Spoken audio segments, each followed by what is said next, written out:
राहुल अपनी पत्नी सीमा और अपनी माँ के साथ रहता था।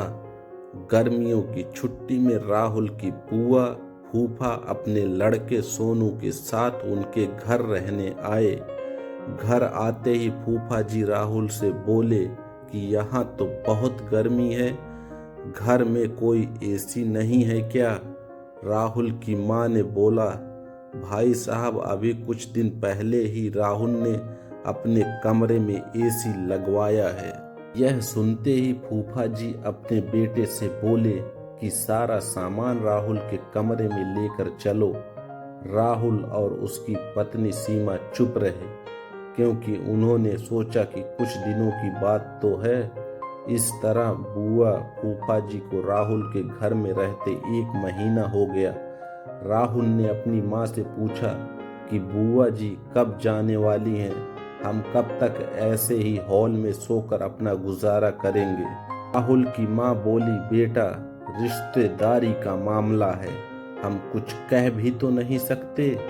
राहुल की पत्नी सीमा बोली, वह सब तो ठीक है, लेकिन उनका छोटा लड़का सोनू सारा दिन घर में उधम करता रहता है।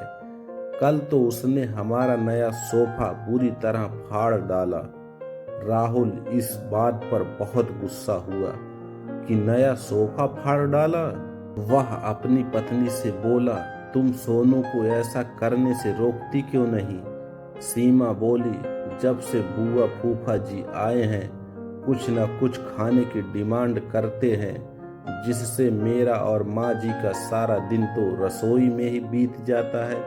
राहुल ने कहा कि मैं अभी जाकर फूफा जी से पूछता हूँ कि वह आखिर कब जाएंगे। राहुल ने बातों बातों में फूफा जी से कहा कि 1 महीना हो गया है, आपके जॉब की छुट्टियां तो खत्म हो गई होगी ना? फूफा जी बोले, राहुल मैंने जॉब तो कब की छोड़ दी, अब तो मैं बिजनेस करता हूँ और अब मैं इस शहर में ही कुछ बिजनेस खोलने की सोच रहा हूँ।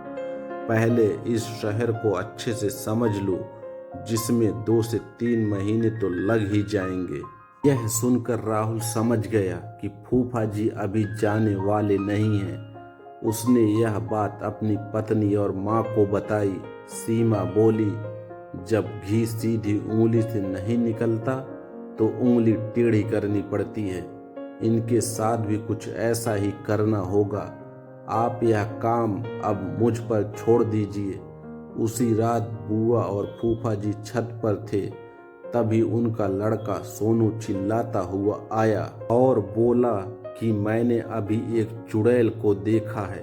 तभी एक चुड़ैल वहां आ गई और बुआ और फूफा जी को बोली कि तुम में से कौन पहले मेरा भोजन बनना चाहेगा।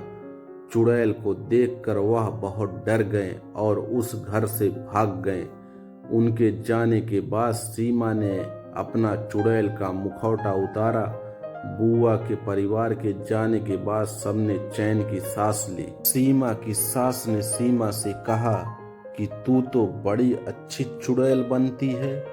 यह कहकर सब हंसने लगे। दोस्तों, कैसी लगी हमारी ये कहानी?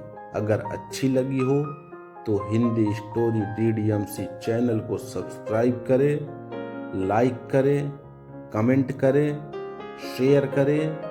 हम आगे भी आपके लिए ऐसी प्यारी प्यारी कहानियाँ लाते रहेंगे।